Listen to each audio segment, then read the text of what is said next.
అఖండ 2తో ఆశించిన సక్సెస్ అందుకోలేకపోయినా బాలయ్య మార్కెట్పై ఎలాంటి ప్రభావం పడలేదు. అందుకే ఎన్బీకే 11 ప్రాజెక్ట్ కోసం ఫ్యాన్స్ ఆసక్తిగా ఉన్నారు. గోపీచంద్ దర్శకత్వంలో మూవీ ఉంటుందో లేదో అనే సందేహం అవసరం లేదు అంటూ ఏకంగా షూటింగ్నే ప్రారంభించేందుకు ముహూర్తాన్ని ఫిక్స్ చేసేశారు. ఆ అప్డేట్లేంటో చూద్దాం. ఇండస్ట్రీలో గాడ్ ఆఫ్ మాసెస్గా వెలుగొందుతున్న నందమూరి నటసింహం బాలకృష్ణ క్రేజ్ గురించి ఇప్పుడు ప్రత్యేకంగా చెప్పుకోవాల్సిన అవసరం లేదు. ఏజ్ పెరిగిందే కానీ ఆయన ఎనర్జీ, స్క్రీన్ ప్రెజెన్స్ యంగ్ హీరోలకి పోటాపోటీగా ఉంటుంది. వరుసగా దాదాపు అరడజన్లు బ్లాక్ బస్టర్ హిట్లు అందుకున్నారు బాలయ్య. అఖండతో మొదలైన విజయాల జోరు వీరసింహారెడ్డి, భగవంత కేసరి, డాకు మహారాజ్ వరకు పవర్ఫుల్ గా సాగింది. అఖండ 2కి కూడా ఏకైక ప్లస్ పాయింట్ బాలకృష్ణ అనే చెప్పాలి. బాక్సాఫీస్ దగ్గర ఆశించిన ఫలితం అందుకోలేకపోయినా బాలయ్య క్రేజ్ పై ఎలాంటి ప్రభావం పడలేదు అన్నది ట్రేడ్ వర్గాల మాట. విమర్శలను పెద్దగా పట్టించుకోని బాలకృష్ణ తన తర్వాతి సినిమాపై ఫోకస్ పెట్టారు. వీరసింహారెడ్డితో భారీ హిట్ ఇచ్చిన దర్శకుడు గోపీచంద్ మల్లేనితో మూవీకి కమిట్ అయ్యాడు బాలయ్య. 111వ సినిమాగా రాబోతున్న ఈ చిత్రం పూజా కార్యక్రమాలు కూడా పూర్తయ్యాయి.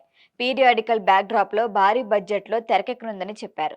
2 పాత్రల్లో కనిపిస్తున్న బాలకృష్ణ ఓ పాత్రలో మహారాజుగా నటిస్తారనే వార్త హైప్ క్రియేట్ చేస్తోంది. అయితే ఇక సెట్స్ పైకి వెళ్లటమే లేట్ అనుకున్న టైంలో కథలో మార్పులు జరిగాయన్నారు. పీరియాడిక్ స్టోరీ కావడంతో భారీ బడ్జెట్ అవసరమవుతుందని, ఓటీటీ డీల్స్ తగ్గాయని, హిందీ రైటర్ ద్వారా ఆశించిన ఆదాయం రావటం లేదని, పూర్తిగా సినిమా క్యాన్సిల్ అయిందనే వార్తలు వచ్చాయి. లేటెస్ట్గా వచ్చిన అప్డేట్తో అవన్నీ కేవలం రూమర్లే అని తెలిసింది. గోపీచంద్ మల్లేని ఈ ప్రాజెక్ట్ను పక్కన పెట్టేయకుండా సరికొత్త కథతో, పూర్తిగా మాస్ ఎలిమెంట్స్తో బాలకృష్ణ ఇమేజ్కి తగ్గట్టుగా రెడీ చేశారు. ఆ కథకు నటసింహం గ్రీన్ సిగ్నల్ ఇవ్వడంతో సినిమా త్వరలోనే ప్రారంభం కానుందని టాక్. ఫిబ్రవరిలో ప్రీ ప్రొడక్షన్ వర్కులు పూర్తి చేసి మార్చిలో రెగ్యులర్ షూటింగ్ మొదలవుతుంది. ఫస్ట్ షెడ్యూల్లోనే కీలకమైన యాక్షన్ సన్నివేశాలు షూట్ చేయాలి అనే ఆలోచనలో ఉన్నారట మేకర్లు.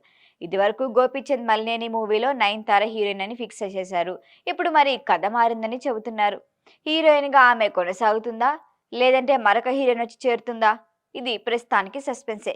మరొక వైపు 2027 సంక్రాంతికి వచ్చేందుకు సిద్ధమవుతున్న అనిల్ రావిపూడి బాలకృష్ణతోనే వచ్చే అవకాశాలున్నాయంటున్నారు.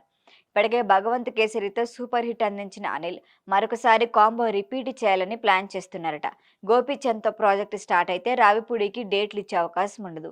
డైరెక్టర్ ఎవరు అన్నది పక్కన పెట్టేస్తే బాలయ్య కొత్త సినిమా షూటింగ్ త్వరలోనే ప్రారంభం కావటం అన్నది మాత్రం ఖాయం.